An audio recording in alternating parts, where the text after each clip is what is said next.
यदा हि धर्मस्य ग्लानिर्भवति भारते अभ्युत्थानं धर्मस्य तदात्मानं सृजाम्यहं परित्राणाय साधूनां विनाशाय च दुष्कृतां धर्म संस्थापनार्थाय संभवामि युगे युगे। श्री ओम नमः भगवते वासुदेवाय विश्वेश्वराय आदि पुरुष परम अपरंपार आलेख पुरुषाय नमः।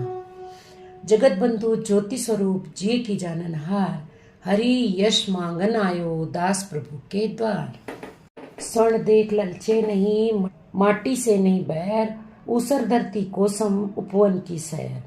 सुंदर नारी रत्न ही नहीं मोह और काम, शीत उष्ण सम है जिसे नहीं क्रोध का नाम। जैसे सोवे पलंग पर तिमि धरती पर सोए, रोग द्वेष रहित जो अति में दृढ़ हो। ये अर्जुन उस जीव को जानो ब्रह्म का ज्ञान, अति प्यारा बेजर मुझे अर्जुन निश्चय जान। 13वां अध्याय प्रारंभ। श्री कृष्ण जी बोले, हे कौन्ते, ये शरीर क्षेत्र कहलाता है। इसके जानने वाले को क्षेत्रज्ञ कहते हैं। संपूर्ण क्षेत्र में क्षेत्रज्ञ मुझे जान, और क्षेत्र और क्षेत्रज्ञ का जो ज्ञान है मेरे मत से वही ज्ञान है। यह क्षेत्र कैसे रूप का है, कौन कौन विकार होते हैं, उसकी उत्पत्ति किस प्रकार से हुई और क्षेत्र का क्या प्रभाव है, इत्यादि बातें संक्षेप में कहता हूँ, सुनो। अनेक ऋषियों ने अनेक प्रकार के छंदों में इसको बताया है। वेदों में भी पृथक पृथक वर्णन किया गया है, और हेतु वाले ब्रह्म सूत्र पदों में विशेष करके भी यह ज्ञान निश्चय किया गया है। पंच महाभूत, अहंकार, बुद्धि, अव्यक्त प्रकृति, 10 इंद्रियां, मन तथा 5 इंद्रियों के विषय तथा इच्छा से सुख दुख का संधात चेतना, धृति, इनके समूह, संक्षेप में क्षेत्र और क्षेत्रज्ञ के यही विकार हैं। मान और पाखंड से रहित अहिंसा, सहनशीलता, सरलता, गुरु की सेवा, पवित्रता, अपने मन का संयम, इंद्रियों के विषय से विरक्ति, अहंकार रहित और जन्म मृत्यु बुढ़ापा रोग दुख आदि दोनों को देखना, पुत्र स्त्री ग्रह इत्यादि में आसक्ति ना करना, और इनमें अपने को सुखी दुखी न मानना, और इष्ट अनिष्ट की प्राप्ति में हर्ष विषाद रहित रहना, अनन्य भाव से मेरी भक्ति एकांत में रहना, जन समूह में रहने से विराग, सदा स्मरण रहना कि मैं परम परमात्मा का ही अंश हूँ। ज्ञान प्राप्ति के उद्देश्य से मोक्ष को सबसे श्रेष्ठ मानना, इसे ही ज्ञान कहते हैं। इससे जो भिन्न है वह अज्ञान है। अब ज्ञेय का स्वरूप वर्णन करते हैं, जिनको जानकर मनुष्य को मोक्ष प्राप्त होता है। वह आदि रहित, बड़ों से बड़ा, अकथनीय होने से ना सती कहा जाता है और ना ही असती कहा जाता है। सब उसके हाथ और चरण हैं, सब और नेत्र, सिर और मुख हैं, सब और कान हैं। वह सब इंद्रियों के गुणों का नाश है, प्रकाश है,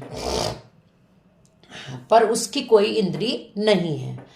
जिसको किसी से आसक्ति नहीं है, पर जो सबका आधार है, जो स्वयं निर्गुण होने पर भी गुणों को भोगता है, जो सब भूतों के बाहर भीतर है, तो भी चर और अचर है, जो अत्यंत सूक्ष्म होने के कारण जाना नहीं जाता, जो दूर भी और निकट भी है, जिसके भी भाग नहीं होते, पर जो भिन्न भिन्न भागों से में विभक्त है, समान रहता है। समस्त भूतों का पालन, नाश और उत्पन्न करने वाला वही ज्ञेय है। वह अहंकार से परे ज्योतिर्मान पदार्थों को ज्योति देता है। वही ज्ञान जानने योग्य पदार्थ ज्ञान के द्वारा जानने योग्य सबके हृदय में निवास करता है। पदार्थ ज्ञान के द्वारा जानने योग्य सबके हृदय में निवास करता है। इस प्रकार क्षेत्र, ज्ञान और क्षेत्र, इनको संक्षेप में कहा कहा, इसे जानकर मेरा भक्त मेरे पद के योग्य होता है। प्रकृति और पुरुष दोनों ही अनादि हैं। विकारों और गुणों की उत्पत्ति प्रकृति से हुई है। कार्य और कारण को प्रकृति उत्पन्न करती है। पुरुष तो सुख और दुख का भोगता है। प्रकृति में पुरुष रहता है, प्रकृति के गुणों का उपभोग करता है, तदनुसार उत्तम तथा उद्धम योनि में जन्म लेता है। इस देह में उसे उपद्रष्टा, अनुमंता, भर्ता, भोक्ता, महेश्वर, परमात्मा और परम पुरुष कहते हैं। इस प्रकार के गुणों के साथ पुरुष को जो जानता है उसका रहन सहन चाहे जैसा भी हो, पुनः जन्म नहीं होता। कोई ध्यान से, कोई सांख्य योग से और कोई कर्म योग के द्वारा अपने को आत्मा में देखते हैं, परंतु कोई तो इस प्रकार से न जानते हुए भी दूसरों से सुनकर ध्यान करते हैं और श्रद्धा से सुनकर वे मृत्यु के पार चले जाते हैं। हे अर्जुन, स्थावर या जंगम सब प्राणी क्षेत्र और क्षेत्रज्ञ के संयोग से ही होते हैं। परमेश्वर सब भूतों में समान रूप से है। भूतों के नष्ट होने पर भी उसका नाश नहीं होता। इस भांति जो देखता है वही देखने में समर्थ है। सब में समान रूप से स्थित परमेश्वर को देखता हुआ जो अपनी आत्मा का नाश नहीं करता, वह उत्तम गति प्राप्त करता है। जो यह देखता है कि प्रकृति द्वारा सब कर्म होते हैं और आत्मा को अकर्ता मानता है, वास्तव में वही मानव देवता है।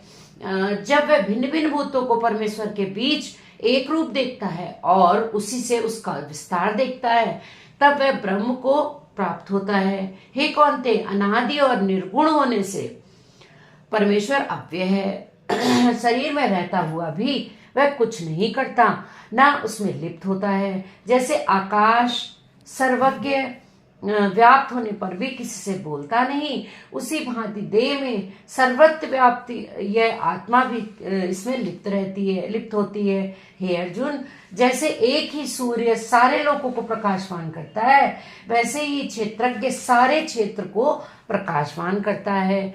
जो लोग ज्ञान दृष्टि से क्षेत्रज्ञ का भेद तथा भूतों की प्रकृति देखकर मोक्ष का उपाय जान लेते हैं, वे परम पद को पा लेते हैं।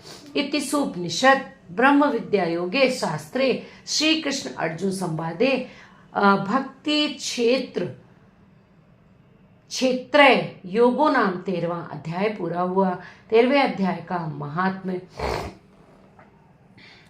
श्री नारायण जी बोले, हे लक्ष्मी, जब 13वें अध्याय का महात्म्य, अब 13वें अध्याय का महात्म्य सुनो। दक्षिण देश में हरिनाम नगर था, जहाँ एक व्यभिचारिणी स्त्री रहती थी। एक दिन एक पुरुष को वचन दिया कि अमुक स्थान में मैं तेरे पास आऊंगी, तो वहां चलो। वह पुरुष किसी और वन में चला गया और वह स्त्री ढूंढती ढूंढती हैरान हो गई, पर मनुष्य न मिला। सांझ पड़ गई। गणिका प्रीतम का नाम लेकर पुकारने लगी। इतने में पुरुष मिला। दोनों प्रसन्न होकर बैठे। इतने में एक शेर आया और गणिका को खा लिया। तब देवदूत यमराज के पास गणिका को ले गए। यमराज ने हुक्म दिया, इसको चांडालिनी का जन्म हुए। श्री नारायण जी कहते हैं, हे लक्ष्मी, उसने गणिका की देह त्याग कर चांडाली देह पाई। कई दिन पीछे एक दिन नर्मदा नदी के तट पर चलती थी। वहां क्या देखा कि एक साधु गीता के 13वें अध्याय का पाठ करता है। उसने सुन लिया। जब अध्याय पढ़ के भोग पाया, चांडाली के प्राण छूट गए, देवदेही पाई। आकाश से विमान लाए, जिस पर बैठकर बैकुंठ चली गई। तब श्री नारायण जी ने कहा, हे लक्ष्मी, यह 13वें अध्याय का महात्म्य है। जो प्रीति के साथ पढ़ते हैं उनका फल कहा नहीं जा सकता। अनजाने पन से भी पढ़े तो परम धाम को प्राप्त कर लेता है। बोलो कृष्ण भगवान की जय।